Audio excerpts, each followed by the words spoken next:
This video for the course Project Management for Technology, Chapter 5, is called Task Sequencing.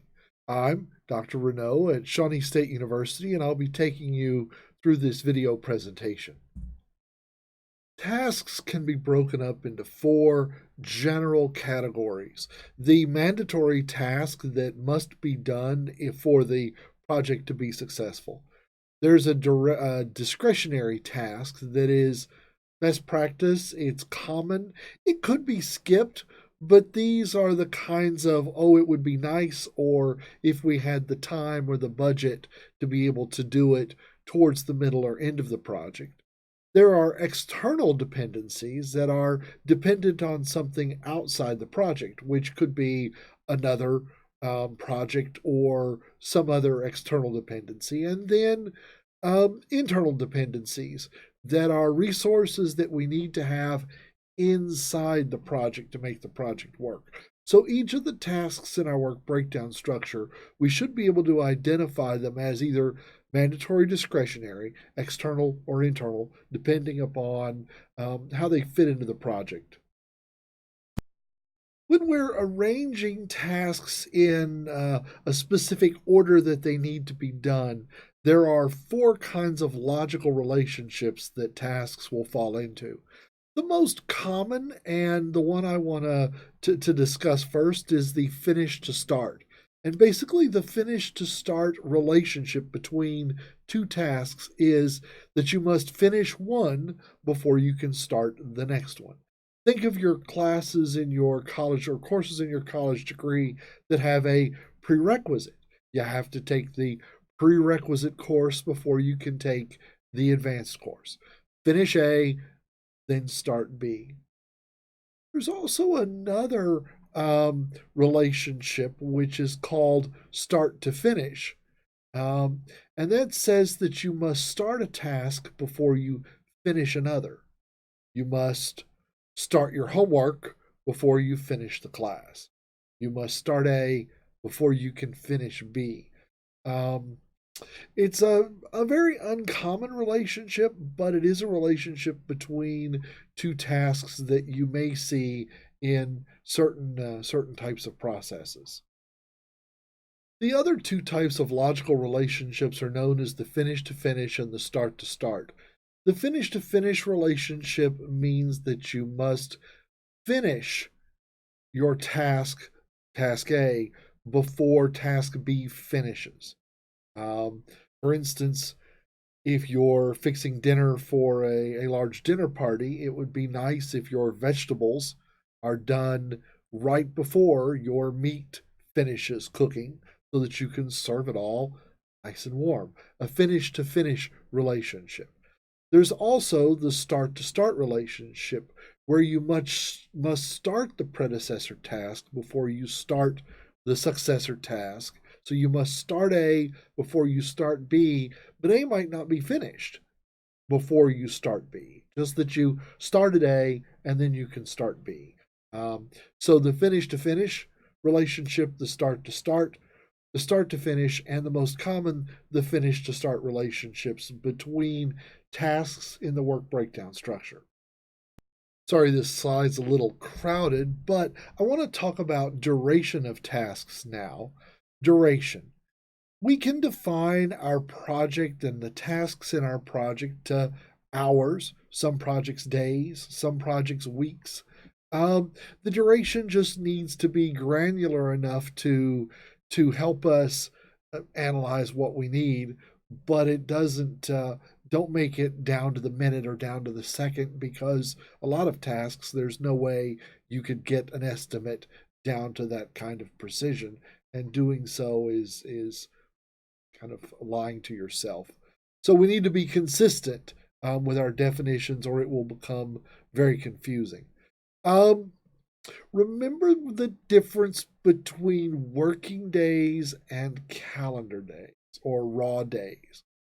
Stop and think about the day is 24 hours of time, but how many hours are you going to get out of an employee to work for you? Is it 8 hours a day? Are you in a matrix organization and you have to share the employee, and so they can only work 4, 3, 6 hours a day on your project. So if you estimate the time in hours, then to convert it to days to put it on a calendar, you need to be very cognizant of raw hours versus working hours. Um, if you have multiple shifts, overtime, and other things, a working day might not be 8 hours, it may be longer. Also, remember that typically working days are only 5 days a week less holidays versus calendar days. There are 7 days a week, approximately 30 days a month, but there are really only about 21 or 22 working days a month. And in some months with the holidays, it becomes even less. And as I said earlier, and you can kind of see that under my head there, remember that a team member may only be giving part of their 40 hours a week or part of their 30 hours a week or part of their 60 hours a week to the project.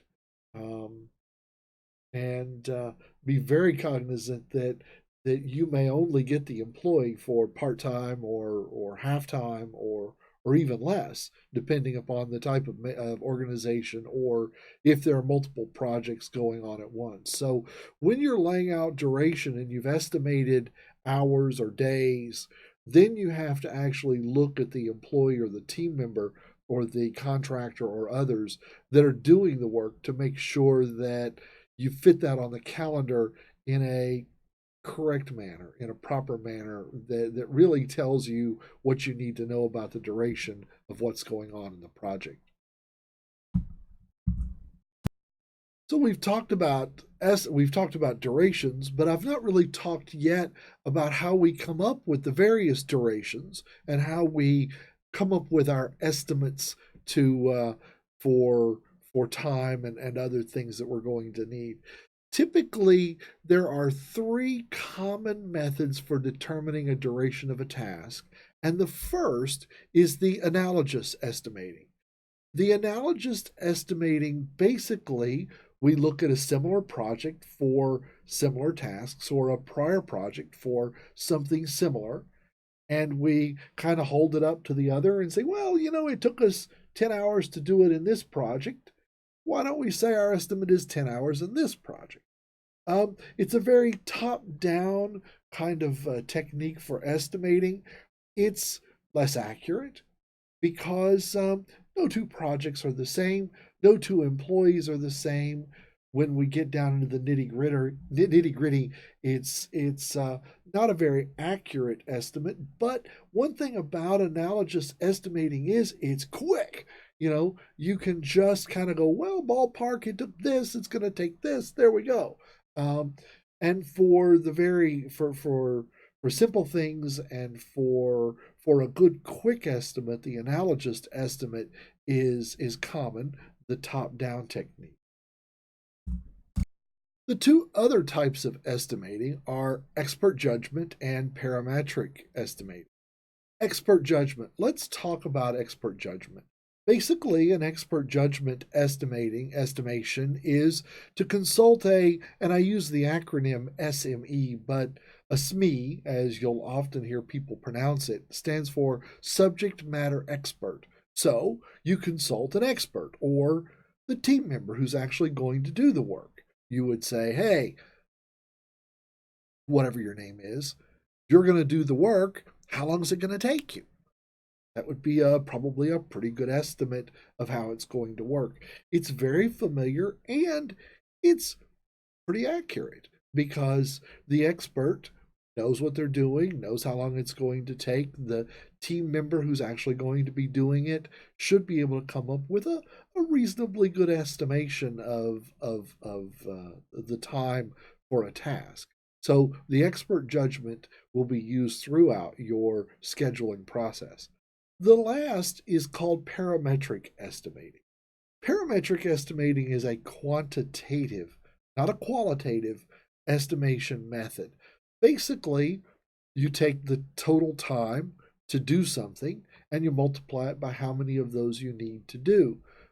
For instance, you need to install 100 light posts. or you need to install a mile of network cable. You need to do 50 internet drops throughout a building. Well, you know that it takes approximately an hour to do the cabling at the end, or the cabling and testing for each drop, or maybe your average time is 3 hours to do a drop. Well, then if you have 50 drops times 3 hours, that's 150 hours. So you can very easily kind of schedule it. It's a parametric estimation where you know how long a time it takes to do something, and you know how many you need to do, and then you just multiply the two together to come up with your estimated time. The last type of estimate that I want to talk about is the Pert and 3-point estimate. This was developed by the U.S. Navy 50, 60 plus years ago as part of the way they would manage their projects. PERT stands for Program Evaluation and Review Technique. Program Evaluation and Review Technique, PERT. But most people just call it the PERT method.